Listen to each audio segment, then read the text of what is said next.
flies off all by itself. It does it itself. Okay? Yeah, you're right there with me though.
Every time I open the hangar door to go flying, I realize that I'm one of the lucky guys doing something that I dreamt of as a kid.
climbs off all by itself. It does it itself. Okay? Yeah, you're right there with me though.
Every time I open the hangar door to go flying, I realize that I'm one of the lucky guys doing something that I dreamt of as a kid.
Now our reconnaissance has spotted the Japanese task forces.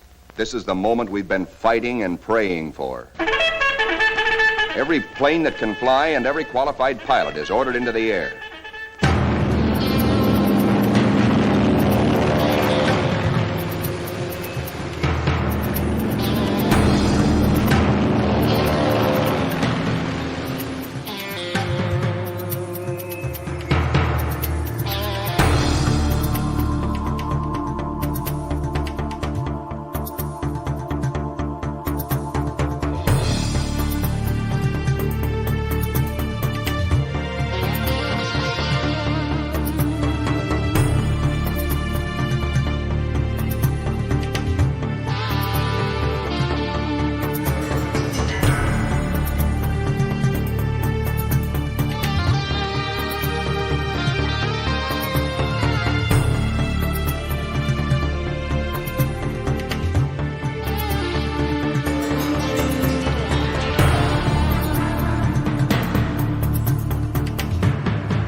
The Mustang, the P-51, the longest range fighter in the world. Speed, fast climb, quick dive, tight turn.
Time there was an American volunteer group in Asia.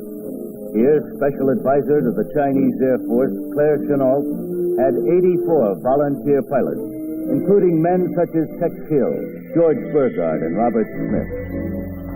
Nicknamed the Flying Tigers, their P-40 Tomahawks were serviced by Chinese mechanics and 200 American ground crewmen.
For advanced training, we sent the fledgling flyer to nearby Kelly Field.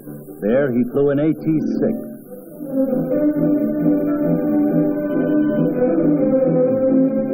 Although the 1939 Aviator was America's #1 idol, no longer was he a one-man show. The leader and his wingmen were a team, pilot and air crew, flyer and ground crew. Because in this business, every man's life was always in the hands of a team.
Well hidden in the jungle, but the Sandys' job is to find him and fight him.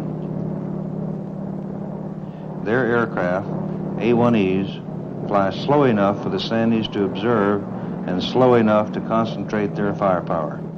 They are armed with rockets, machine guns, 20mm cannons, and bombs.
step was the construction of an air bridge across which supplies were to be flown by flyers of the American Transport Command, shuttling back and forth over what they called the hump.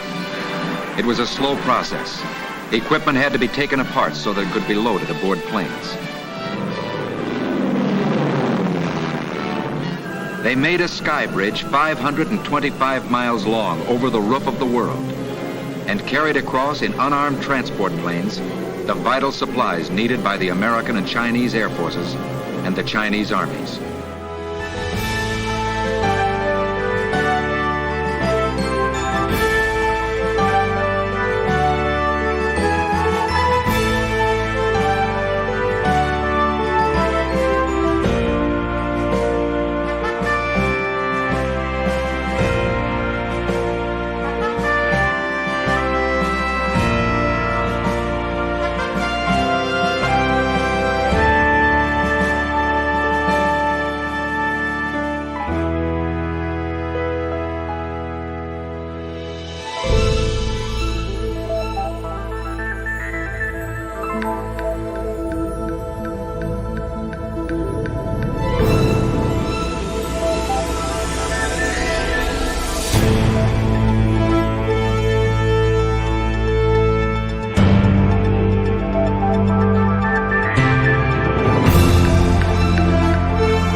people who come to air shows want to see.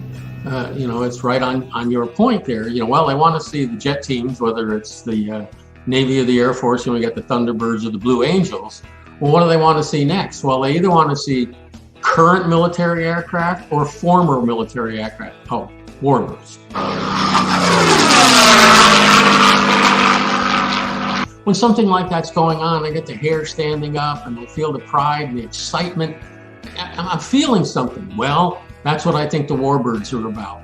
They're old, gorgeous, big, beautiful, historical planes, and boy, oh boy, when the engine fires up and that noise is going on, a big round radial, or the Merlin on a Mustang, and they fly by, and whistling death, and of course you're driving down, you hear that whistle going on. Those are things you never forget. Oh, and then because you were introduced to them, now you want to go back and hear them again.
Well, my name is Jim Olzaki. I'm the new and current president of Warbirds of America. And I have been involved with Warbirds since the early 80s.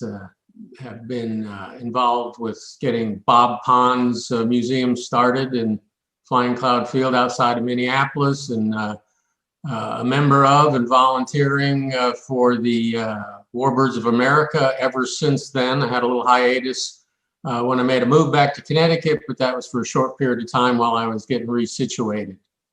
As a result of being involved with Bob Pond, I was exposed to a full assortment of warbirds, and the more I was exposed to them, the deeper I got with falling in love and wanting to be part of it. And Bob Pond was so involved in wanting to share them with the public that it was just an easy connection for me. And together we had the museum up and running and recognized worldwide, and in a book, and going off to air shows and sharing them with other people.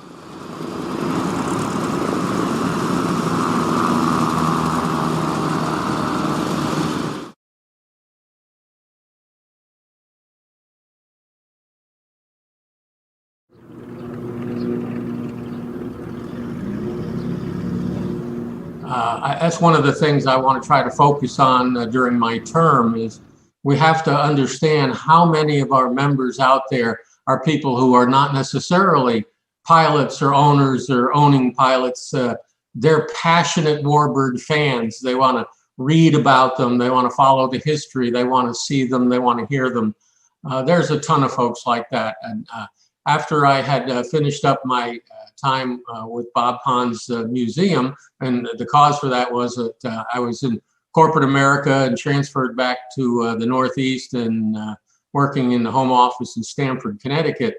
I still wanted to stay involved, so I kept going back and going back to AirVenture and going back to Bob's museum and being exposed to the planes. And it was really during that period of time when I was a little bit separated from all of that, that I really started to understand and watch and see and observe people and hear them talking to their kids and their cousins and their uncles about, well, Grandpa used to fly this plane, or I used to fly this plane. You know, one of my favorite stories is that we had Bob Pond's B-25 at AirVenture one year, and I just happened to be standing by it. And maybe a little segue story. I pretty much kept my nose out of Bob Pond's paint scheme picking when he was acquiring and restoring the different warbirds. But when he got to B-25, I wrote him a formal letter asking him to paint and honor the most accomplished B-25 in my dad's squadron. My dad was in B-25s in the South Pacific in World War II.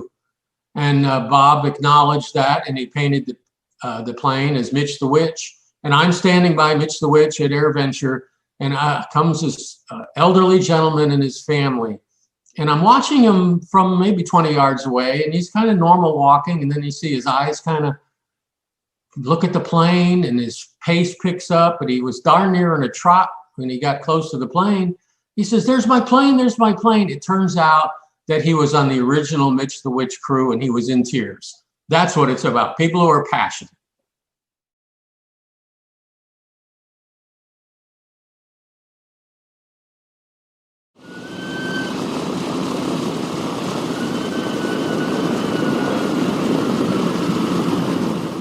Well, like so many things, but especially history, it is easy to forget, not be exposed to, not understand what was going on in the world back then, and what the aviation meant, and what the greatest generation did to provide us with the freedoms we now enjoy today. And so we're just caretakers of these planes, but we're really caretakers of history.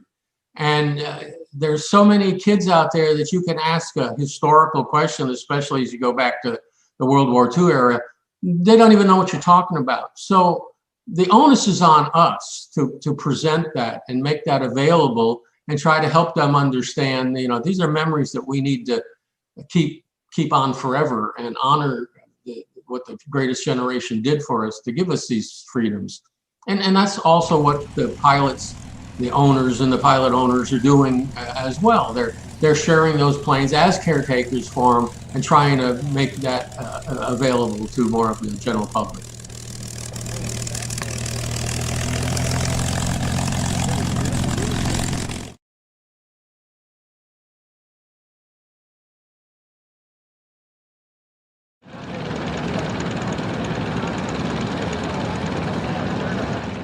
You know, I had been involved with Bob Pond's planes and the museum, and helped form it and create it and run it.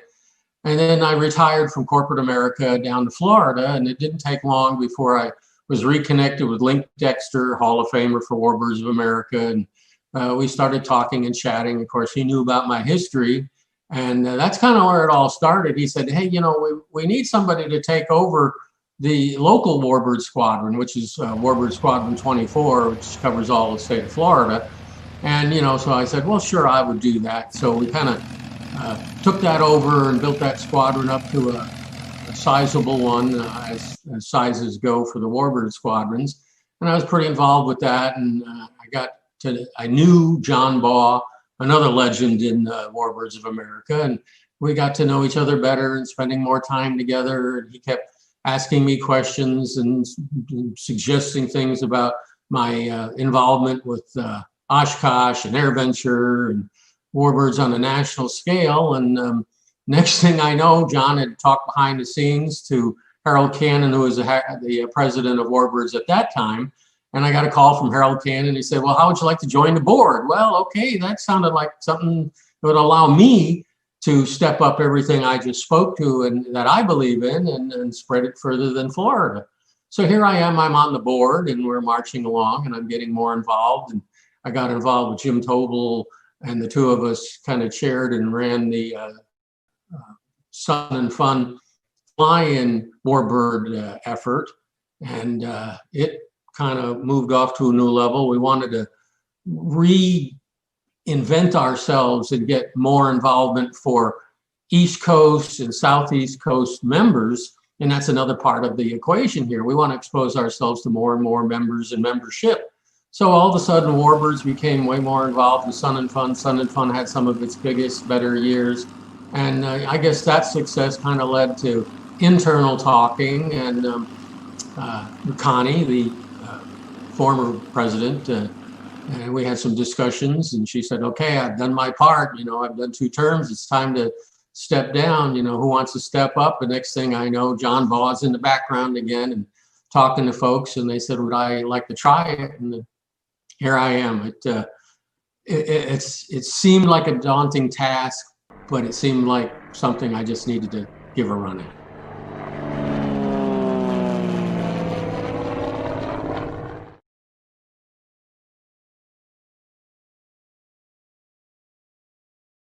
So one of the things that, you know, Connie's got a lot of foresight and seeing ahead. She said, well, if Zach, if you're going to get more involved, you know, maybe the next thing we should do is get you introduced to all the things that are going on behind the scenes. And there's no better place to do that than at AirVenture, because all the pieces are moving and trying to coordinate with each other. So kind of 2 things happened at the same time. I was asked and accepted taking on a review of our committee structure and talk about, I'll call it a job description, but what the committee was about and who was running it and who the people were on it.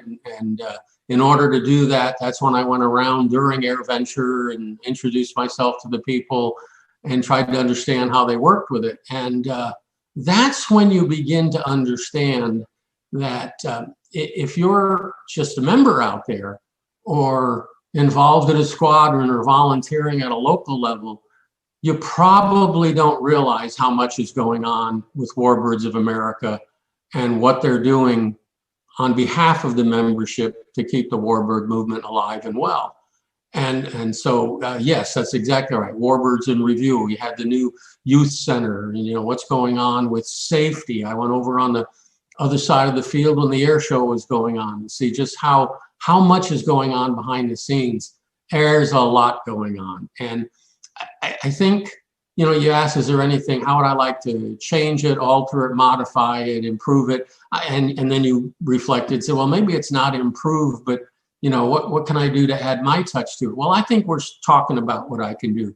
I think we want to try to let membership know how much is going on. If you talk about the other aviation groups out there, you could kind of put them in a specific cubicle and say, well, they're about this one thing and they're about just that one thing. If you step back and look at what Warbirds of America is about, it's about a lot of things in a lot of places to a lot of people. And we're trying to hold that all together. And I think the challenge there is that we're all getting older. The planes are getting older. The older you get, either people are passing away or they don't have the energy to keep this, the effort that you have to put into both mentally and physically to do all of this. So, you know, that was when it all kind of hit me. So here I am, the president now. You know, interestingly enough, you know, so here we are with the pandemic and having virtual meetings and putting things on the media. And when I was back in my corporate career, you know, one of the things a lot of my mentors said, and you'll find it written in books, you know, sometimes challenges are really opportunities. So I thought back one day, look at this. What is the opportunity we have here? Well, we're enjoying that opportunity right now as I speak to you. You know, so there's a lot more virtually going on. Why? Because we can't meet physically. Well, maybe that's good. Maybe we need to do more digital, more computer connections, more virtual meetings. That way we can share ourselves more with our membership. What does that mean? Well, now we can tell our membership, here's all the fronts we operate on, and maybe you didn't realize it. What are we doing in Washington with government affairs? What are we doing with the FAST program for formation and keeping all of our Warbird folks understanding and involved and represented in formation and safety training FAST? What are we doing with the ACE program and the people who have the aerobatic competency, and how are we involved with that? You know, you keep going along the board. What are we doing to put on this huge Warbird piece of AirVenture for the EAA at Oshkosh? What are we doing at Sun and Fun? What do we do when we have NWAC? What do we do when we go to the Reno Air Races? There is so much going on. I think the next step we can take is to help our membership understand those pieces, maybe report to them on those pieces. And quite frankly, you know, maybe somewhere along the way we give ourselves a report card.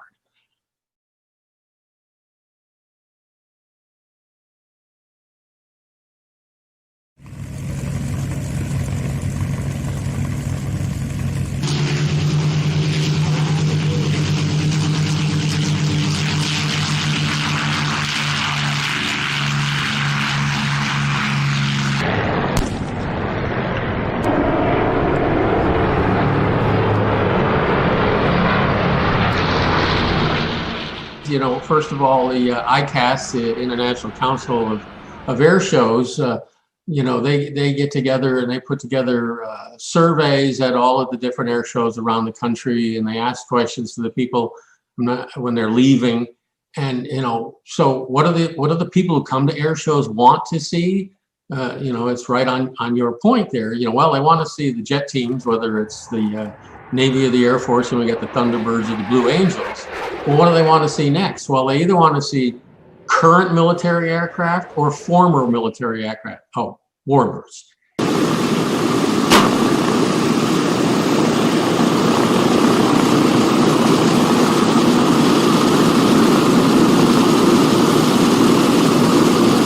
So the other half of the answer to that question is, well, I remember when I was a kid, and my mom and dad would take me to the local parade, which was usually over a veterans event or something. And here comes the band. And that big bass drum is pounding in your chest. And your hair's, well, as a kid, I probably didn't have hair on my arms to stand up. But when something like that's going on, I get the hair standing up and I feel the pride and the excitement. I'm feeling something. Well, that's what I think the warbirds are about.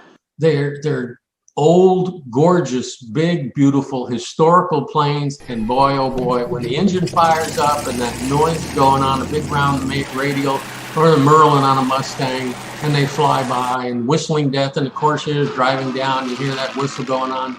Those are things you never forget. Oh, and then because you were introduced to them, now you want to go back and hear them again.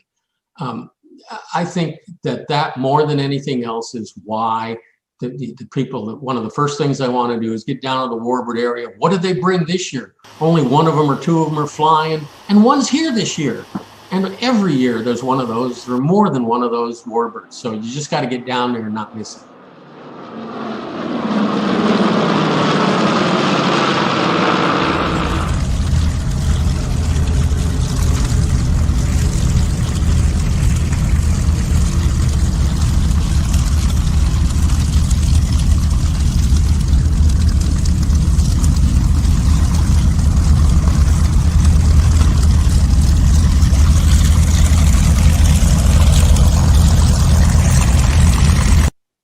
And that's probably a good place to talk about Warbirds in Review. Connie brought us Warbirds in Review. It's got bigger and better every year.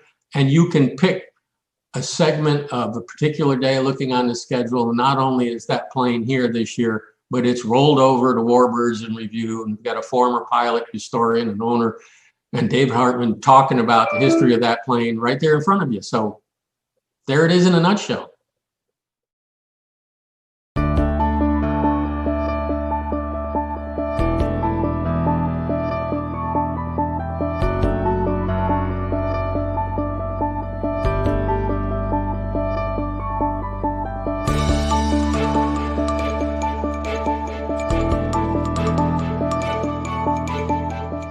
Two names that everybody should know out there is Bill Fisher, you know, the executive director, and Kristen, his right-hand person as the administrative assistant. They do above and beyond the call of duty. They have a list of whatever they've been doing for years, and then somebody comes up with a new idea, and they're the first to find ways to support it and try to expand on it or introduce us to how we might electronically, digitally move in that direction, because they've got experiences in that area, or they know someone over in EAA who has experience in that area. So they're the first two people that our membership and people who might be interested in the membership should contact and ask questions. They'd be happy to and very willing to point you in the direction of someone on the board who maybe a little more experienced and knowledgeable in an area where your question is coming from. So of course, then we've got the executive committee, and then we've got the officers. Right? We've got the beauty of the board. For a starter, the beauty of the board is that there's very little turnover. So the people who are on the board understand what the board is about, understand what Warbirds of America is about, and they're not new at it.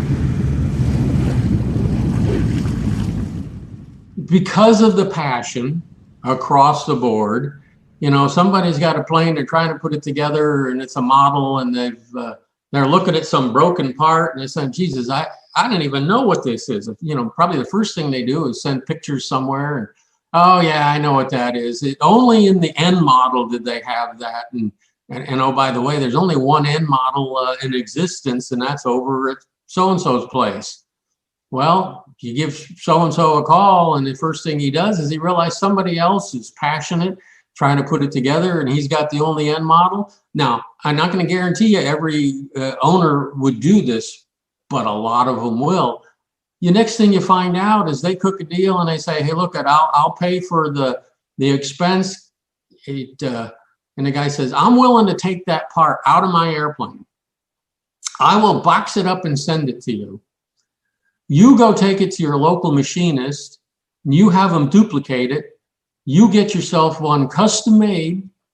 I don't want to talk about what the cost of that might be, but, you know, and then send it back to me, and I'll put it back in my plane. And that has happened over and over again. And I think that really speaks to the subject and the question that you asked.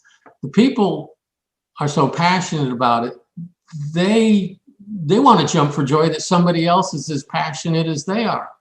They want to jump for joy that someone else is in love with the plane they are in love with, that someone else wants to have one of these planes. People just can't wait to hear someone be excited about their plane, and that you want to have one like their plane, and they want to help you have another one.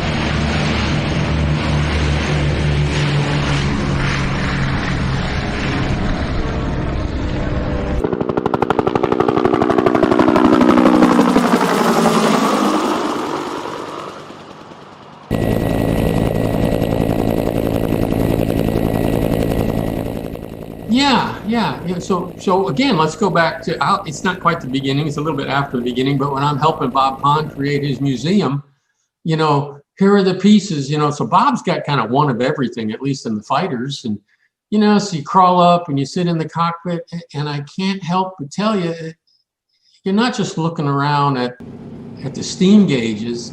All of a sudden you're saying, well, geez, I wonder who sat in this cockpit. I wonder what challenges pilots who sat in this cockpit had to face. And then I start thinking about people, you know, you kind of moving forward with your question. Well, who do I know that are legends? That Randy Sohn. Randy Sohn was one of the very busy pilots for Bob Pond's aircraft. Steve Hinton was one of the very busy pilots for Bob's. And you start thinking about, holy cow, Randy Sohn. He was a guy that took Fifi out of the desert.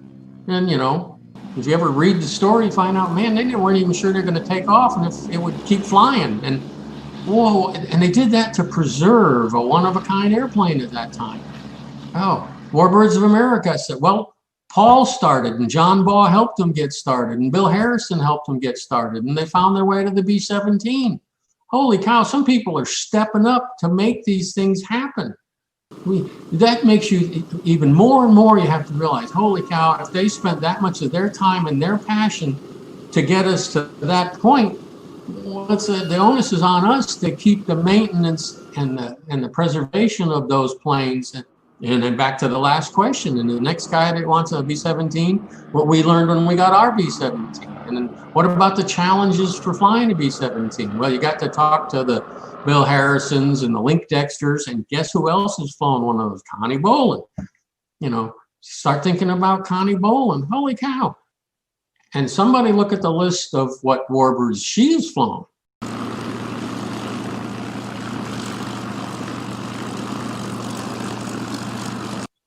And, you know, that's a good note to leave that subject on, because same as the preserving the airplanes, but the people, the legends, they don't see themselves as legends. They probably don't even see themselves as doing more than the average bear. They just were doing something they wanted to do, and it worked out for themselves and for someone else.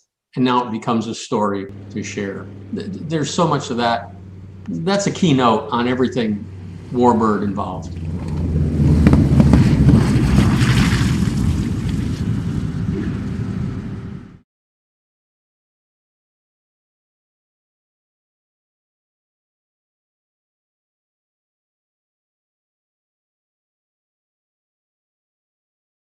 Yeah, you know, I think the first thing I want to tell you is that warbird back there, that was in Bob Pond's museum. And when Bob passed away, I cooked a deal with his widow to buy it. And so I'm not only flying a warbird, but I'm flying a memory that I shared with someone I became very close personal friends with. Bob and I developed a relationship where we started doing personal things on the side that were not aviation related, just because we became friends. He was like a big brother. He was like a father to me. We talked about personal things. And I'm going to segue on that. You talk about my flying experience and my plane. So I'm approaching Bob in the very beginning, because he had only 5 warbirds at the time. I'm saying only. Some people are happy to have 1, right? I said, have you ever thought about opening and running a museum? You know, you've probably got the money, but don't have the time. I might have the time, but I certainly don't have the money. And, you know, one thing led to another, and we thought alike business-wise. So he said, run with it, start a museum for me. We started building that museum. And again, like I said, since we're personal, I'm standing at the museum outside one day with Bob, and a steerman comes taxiing up, and he turns into where you enter the museum grounds. And I turn to Bob, Bob, do you know who that is? And I'm going to kind of cheat. I always like to kind of make believe I'm Bob. Well, Zach, as a matter of fact, I do know that steerman is mine. I just bought it. And as you well know, anybody who ever became a warbird pilot in World War II started in a steerman. It's now time for you to start flying a steerman. You know, Bob had $1 million fighters. He didn't need a steerman, though it's nice to have one. Taxiing in one day is a T-6 Texan. The end of the story is, Zach, everybody who flew in a steerman before they got in the fighters, they went to the T-6. And it's time for you to start flying a T-6. You know, I can't prove it, but to this day, I'm going to choose to believe that Bob and I were so close that he bought those planes so that he could watch me take the next step. And I'll never forget that. And so the last step was that I finally retired to Florida, and it was another kind of hiatus from warbirds. Well, one thing led to another. It's the little pieces of the story we don't need. but Bob passed away. I contacted the widow.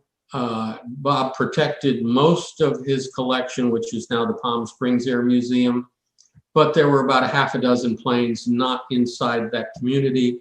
The widow and I had a couple of conversations. Steve Hinton got involved, and lo and behold, I now hold and own a Warbird that was in that museum that I helped start, whatever the heck it is now, 35 years ago or something.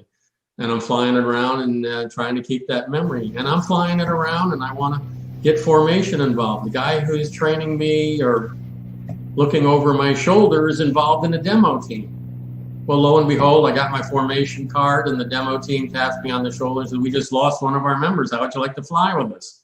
So that's the answer to your question, and what I answered in the earlier question.